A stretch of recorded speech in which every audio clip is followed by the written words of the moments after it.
네, 우리 함께 우리에게 주시는 하나님의 말씀 열왕기상 17장 8절로 24절 말씀을 함께 교독합니다.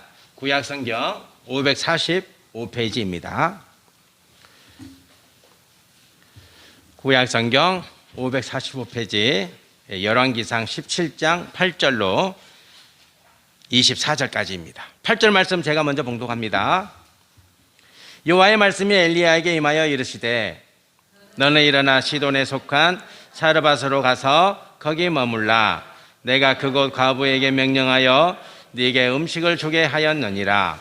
그가 일어나 사르밧으로 가서 성문에 이를 때에 한 과부가 그곳에서 나뭇가지를 줍는지라. 이에 불러 이르되 청하건대 그릇에 물을 조금 가져다가 내가 마시게 하라. 그가 가지러 갈 때에 엘리야가 그를 불러 이르되 청하건대 네 손에 떡 한 조각을 내게로 가져오라. 그가 이르되 당신 하나님 여호와께서 살아계심을 두고 맹세하노니 나는 떡이 없고 다만 통에 가루 한 움큼과 병에 기름 조금뿐이라. 내가 나뭇가지들을 주워다가 나와 내 아들을 위하여 음식을 만들어 먹고 그 후에는 죽으리라. 엘리야가 그에게 이르되 두려워하지 말고 가서 네 말대로 하려니와 먼저 그것으로 나를 위하여 작은 떡 한 개를 만들어 내게로 가져오고 그 후에 너와 네 아들을 위하여 만들라. 이스라엘 하나님 여호와의 말씀이 나 여호와가 비를 지면에 내리는 날까지 그 통에 가루가 떨어지지 아니하고 그 병에 기름이 없어지지 아니하리라 하셨느니라. 그가 가서 엘리야의 말대로 하였더니 그와 엘리야와 그의 식구가 여러 날 먹었으나 여호와께서 엘리야를 통하여 하신 말씀같이 통의 가루가 떨어지지 아니하고 병의 기름이 없어지지 아니하니라. 일 후에 그 집 주인 되는 여인의 아들이 병들어 증세가 심히 이중하다가 숨이 끊어진지라. 여인이 엘리야에게 이르되 하나님의 사람이여 당신이 나와 더불어 무슨 상관이 있기로 내 죄를 생각나게 하고 또 내 아들을 죽게 하려고 내게 오셨나이까. 엘리야가 그에게 그의 아들을 달라 하여 그를 그 여인의 품에서 받아 안고 자기가 거처하는 다락에 올라가서 자기 침상에 누이고 여호와께 부르짖어 이르되 내 하나님 여호와여 주께서 또 내가 우구하는 지 과부에게 재앙을 내리사 그 아들이 죽게 하셨나이까 하고 그 아이 위에 몸을 3번 펴서 엎드리고 여호와께 부르짖어 이르되 내 하나님 여호와여 원하건대 이 아이의 혼으로 그의 몸에 돌아오게 하옵소서 하니 여호와께서 엘리야의 소리를 들으심으로 그 아이의 혼이 몸으로 돌아오고 살아난지라. 엘리야가 그 아이를 안고 다락에서 방으로 내려가서 그 어머니에게 주며 이르되 보라 네 아들이 살아났느니라. 함께 봉독합니다. 여인이 엘리야에게 이르되 내가 이제야 당신의 하나님의 사람이시요 당신의 입에 있는 여호와의 말씀이 진실한 줄 아노라 하니라. 아멘. 아멘. 제가 저 꿈을 꿨는데 엄마가 왔어요. 꿈속에 1년 만에. 어머니가 재작년 언제 작년인가요? 작년 7월 달에 소천하셨는데 어제 꿈속에 왔어요. 처음으로. 그래서 이제 무슨 꿈이었냐면 제가 이렇게 면도하다가 귀를 이렇게 칼에 확 베었어요. 피가 많이 났어. 싸매고 막 피가 뚝뚝뚝 떨어지는데 깜짝 놀라요. 꿈속에서도 깜짝 놀랐어요. 피가 막 나요. 근데 엄마가 야 됐다. 이제 다 나았다 그러는 거예요. 또 깜짝 놀랐어. 피가 이렇게 많이 쏟아지는데 뭐 벌써 나았어요? 그러면서 이제 귀를 만지니까 깨끗이 딱 나은 거야. 아마 그 수술 앞두고 엄마도 걱정을 하고 저도 걱정하니까 엄마가 찾아오신 것 같아.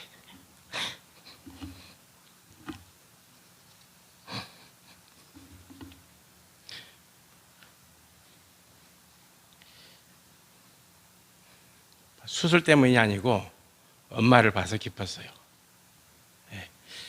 제가 다리가 45년 동안 아팠는데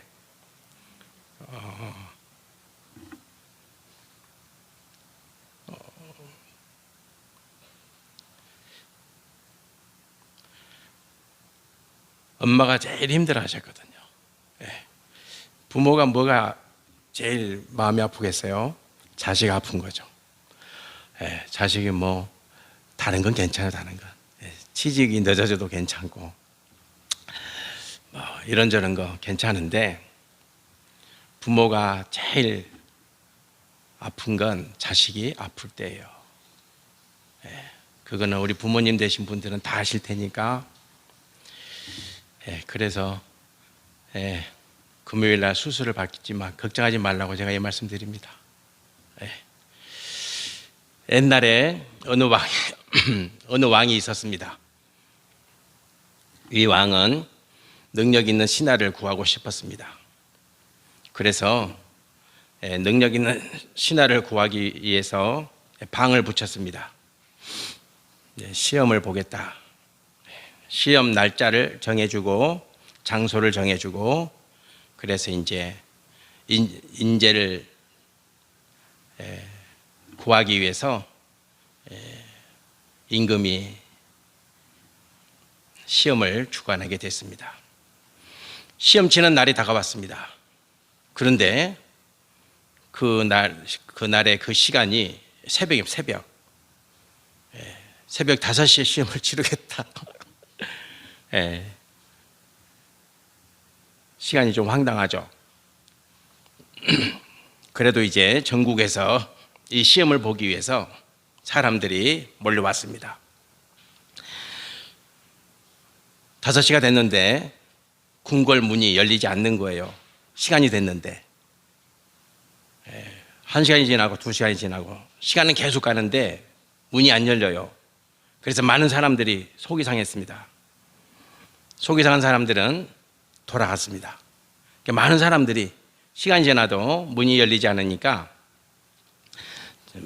기다리지 못하고 집으로 돌아갔습니다. 그리고 이제 정오가 돼서 문이 열리는 거예요. 정오가 돼서. 그래서 이제 남아있던 사람들은 기다리던 사람들이 궁궐 안으로 들어가서 시험을 보기 시작하는데 또 문제가 생겼습니다.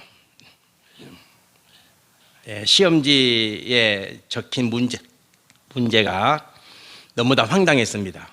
예를 들면 이런 겁니다. 태양과 촛불 중에 어느 것이 더 뜨겁냐? 이런 문제. 그리고 이런 질문도 있습니다. 바닷물의 맛은 왜 짤까? 달지 않는 이유는 뭔가? 막 이런 거 있죠. 소금이 있기 때문에 그러겠지. 문제가 다 이런 문제예요. 그랬더니 이제 사람들이 어떻게 이제 적겠어요? 답을 성의 없이 적겠죠. 성의 없이 적습니다.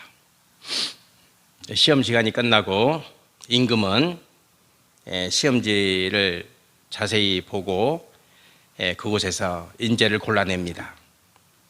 그리고 골라낸 인재들을 모아놓고 이런 말을 했습니다. 너희들은 이런 시간에 정확히 나와서 궁궐 문이 열리지 않아도 그 시간을 끝까지 참고 기다릴 줄 알았다. 이렇게 말을 합니다. 그리고 또 이런 말도 하죠. 다소 황당한 문제에 너희들은 최선을 다해서 성실하게 답안지를 작성했다. 이렇게 이야기를 합니다. 그러면서 임금이 이들에게 말합니다. 나는 이 시험을 통해서 너희들의 성품을 보았고 너희들의 인내를 보았고 너희들의 성실함을 보았다. 이런 이야기를 하죠. 물론 이런 임금이 이 세상에 있을지 모르겠지만 우리나라 대통령도 이런 성품을 지녔으면 좋겠습니다. 우리 윤석열 대통령이 잘했으면 좋겠어요. 진심으로. 나라의 형편이 많이 어렵습니다. 대통령 지지율이 24%. 이제 다음 주에 또 지지율이 어떻게 될지 모르겠지만 심히 걱정이 됩니다. 여당 야당 할 것 없이. 미국과 중국은 서로 등을 돌리고 끝을 모르는 대립의 관계를 유지하고 있습니다.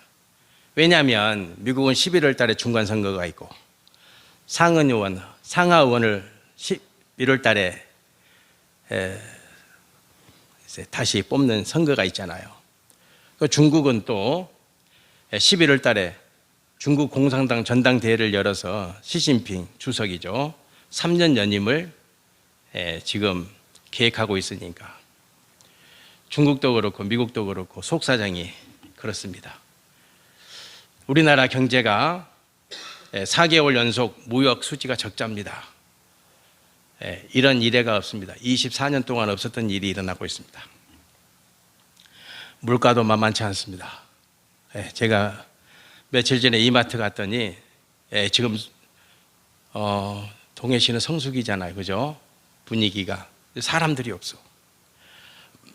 사람들이 없는데 이마트에 들어가 보니까 또 물품도 별로 없어. 많이 사서 그런 게 아니고 사람들이 안 사가니까 그러는 거예요. 많이 사서 물품이 부족한 게 아니라 안 사가니까 안 갖다 놓는 거예요.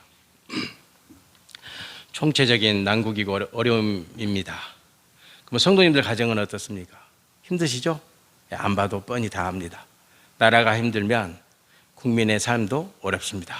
힘이 듭니다. 총체적인 어려움 속에 대한민국이 놓여 있습니다. 이런 상황 속에서 오늘 말씀이 성도 여러분과 저에게 소망이 되고 또 길을 찾아가는 그러한 축복의 말씀이 되시기를 소망해 봅니다. 오늘 말씀 속에서 답을 찾으시기 바랍니다.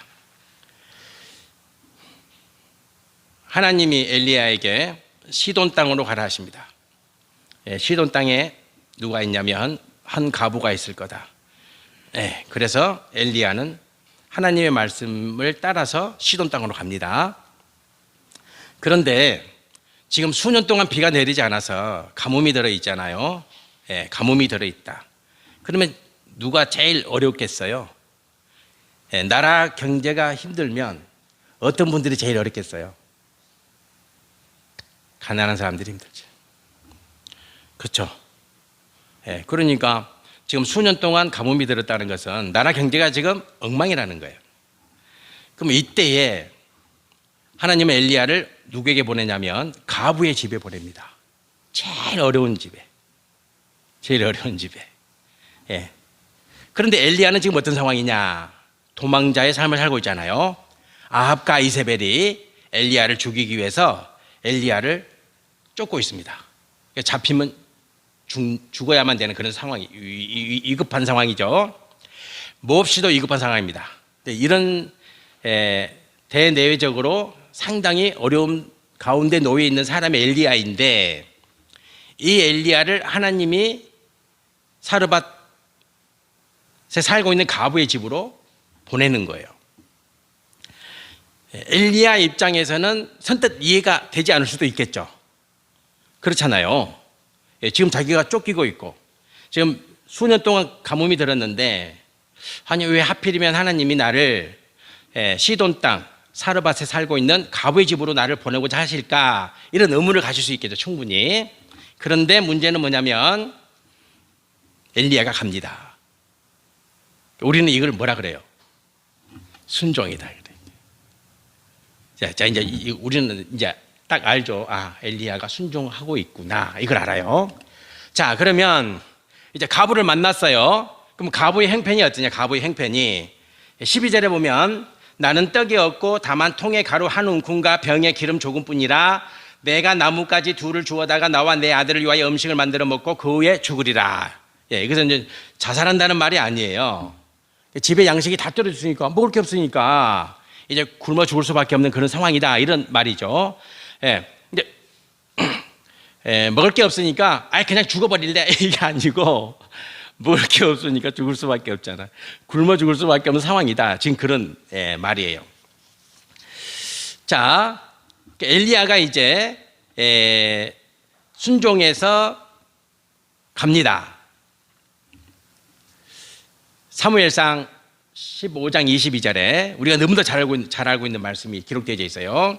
사무엘이 이르되 여호와께서 번제와 다른 제사를 그의 목소리를 청종하는 것을 좋아하신 같이 좋아하시겠나이까, 이렇게 하면서 사무엘이 사울 왕에게 하는 말이, 성도 여러분들, 이 말씀 우리가 다 알고 있는 말씀이에요.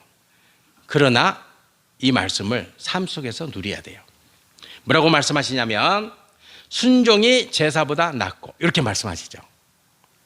우리가 구약은 하나님께 드리는 제사의 내용이 굉장히 많이 나오죠. 구약은 제사, 신약은 뭡니까? 예배잖아요. 구약은 제사, 신약은 예배예요. 그러니까 제사는 매우 중요한 행위죠. 그럼 하나님께서 왜 이스라엘 백성들에게 제사를 요청했냐? 그것은 제사는 뭐냐면요, 하나님을 향한 최고의 정성이에요. 여러분들 제사 드려보셨어요? 제사 드려보셨잖아요. 그죠? 예수님 믿고 이제 안 드리신 분도 계시고 그러시겠지만, 옛날 우리 어르신들은, 우리 조상들은 다 제사를 드렸어요. 제사 드릴 때 어떻게 합니까? 정성을 다해요. 저도 기억이 있어요. 없는 형편에도요, 제사상은 음식이 가득해요. 그것도 제일 좋은 음식으로. 그게 뭘 의미해요? 정성. 그래서 하나님이 이스라엘 백성들에게 제사를 요구한 것은 번제, 소제, 속건제, 이런 제사들이 있잖아요. 하목제, 속죄제, 이런 제사들이 있잖아요. 이런 제사들을 하나님이 요구하신 것은 정성이에요, 정성. 하나님께 정성을 다하라, 그 말이에요. 그런데 제사보다 더한 정성이 있어요. 그게 뭐예요? 순종이에요. 순종은 성도가 하나님 앞에 드릴 수 있는 최고의 정성이에요. 그걸 아셔야 성도가. 우리 순종이라는 말을 자주 하잖아요. 그런데 순종이 뭐지? 최고의 정성이에요. 하나님께 드릴 수 있는, 성도가 하나님께 드릴 수 있는 최고의 정성이 뭐냐? 순종이에요, 순종. 그래서 엘리야가 하나님 말씀에 순종해서 시돈 땅 사르밧에 살고 있는 가부를 만나러 가는 거예요. 성도 여러분, 제가 꼭 기억하셔야 돼요. 내가 하나님께 드릴 수 있는 최고의 정성이 헌금, 아니. 헌금이 아니라니까. 순종이에요, 순종. 순종이 최고의 정성이에요. 그걸 꼭 기억하셔야 돼요. 순종이 하나님이 내게 요청하시는 최고의 정성이다. 이걸 성도는 기억하셔야 돼요. 아셨죠? 예. 우리가 이제 알았어요. 아, 순종이 제사보다 낫다는 의미가 뭐냐? 그 의미를 이제 우리가 알았단 말이에요.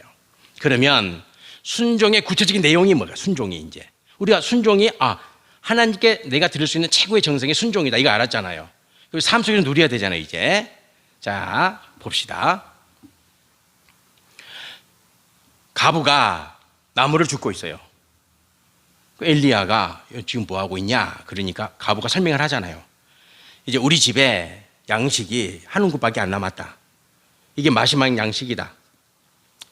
내가 이 양식으로 우리 아들과 밥을 해 먹으면 양식이 다 떨어지잖아요. 죽을 수밖에 없는 그런 상황입니다. 이렇게 이제 이야기를 하는 거예요.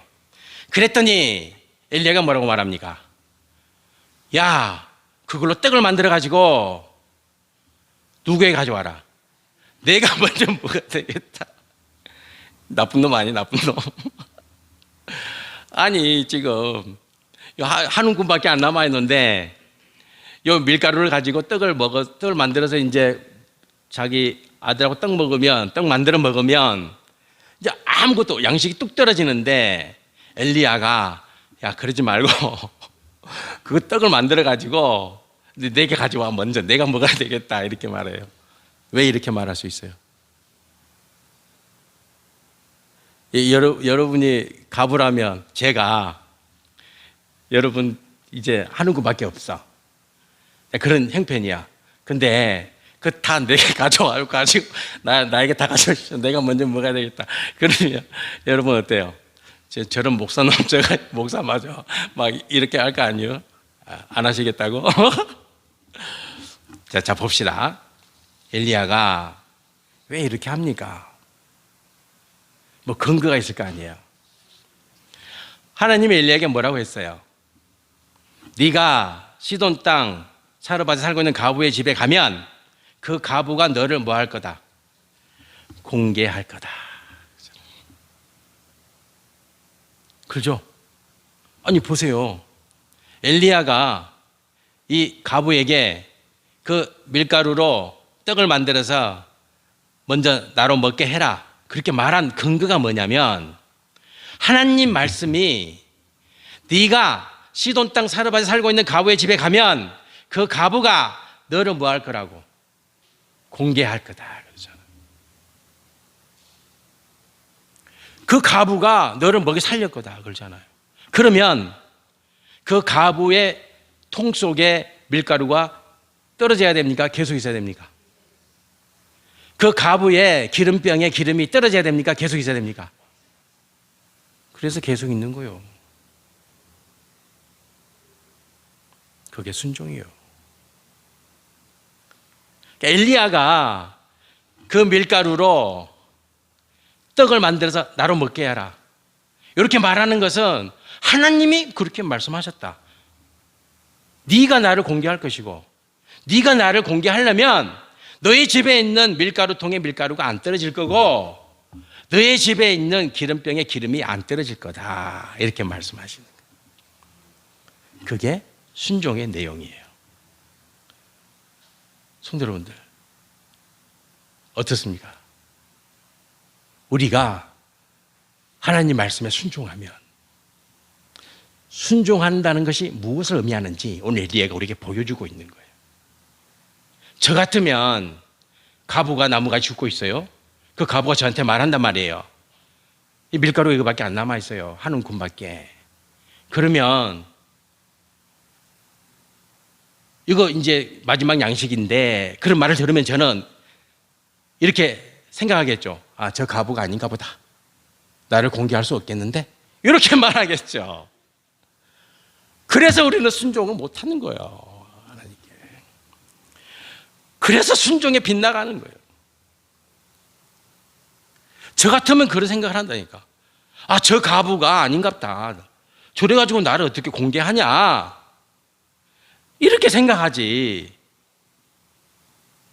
너의 빈 밀가루통에 밀가루가 안 떨어질 거고, 너의 빈 기름병에 기름이 안 떨어질 거고, 이렇게 말할 수 있겠어요? 제가 못하죠. 그러니까 순종 못하는 거예요. 삶이 불순종의 삶을 사는 거예요. 불순종의 삶을. 그러니까 역사가 안 일어나요.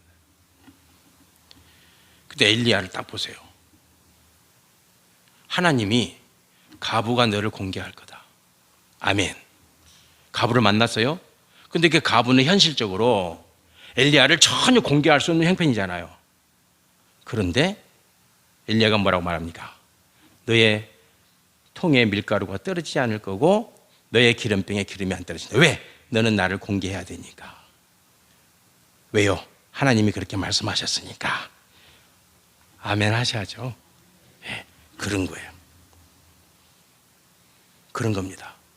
성도 여러분들, 이게 순종의 내용이에요.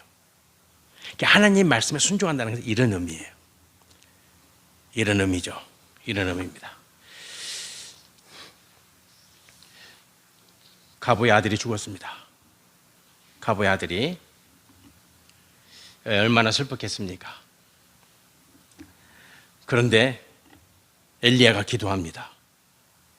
그리고 그 아이가 살아납니다. 우리는 이 장면을 통해서 아이고, 왜 이런 일이 일어날 수 있겠어? 일어납니다. 왜요? 순종하는 자의 기도이기 때문에 그렇습니다. 순종하는 자의 기도예요.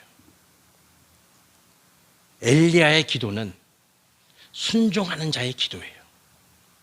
하나님 말씀에 순종하면, 사람의 말이 아니라 하나님 말씀에 순종하면 이런 능력이 임합니다. 저는 믿습니다. 엘리야가 죽은 아이를 살려낸 것은 하나님이 엘리야의 기도를 들으셨다. 왜 하나님이 엘리야의 기도를 들으셨는가? 그가 순종하는 자였다.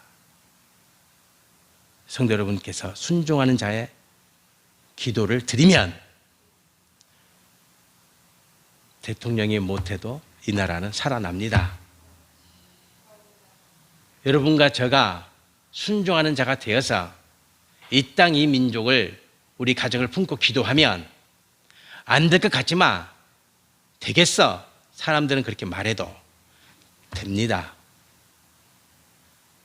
이게 하나님의 법도입니다. 순종하는 자의 삶을 함께 삽시다. 기도드리겠습니다. 여호와 우리 하나님 아버지 감사합니다. 속상했습니다. 왜 엘리야는 가부에게 야, 떡 만들어서 먼저 나에게 가져와라 이렇게 말했는지. 근데 엘리야는 하나님의 말씀을 믿었기 때문입니다. 그곳에 가면 그 가부가 있는데 그 가부가 너를 공개할 거야.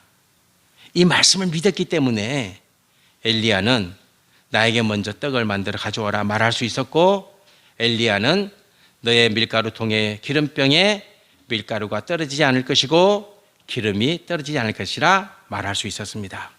아버지, 순종하는 자 되기를 원합니다. 순종하는 자 되기를 원합니다. 대통령을 보면 대통령을 욕하고, 국회의원들을 보면 국회의원들을 욕하고, 그게 아니라 내가 순종하는 자가 되면 이 나라가 살아납니다. 이 동해시가 복을 받습니다.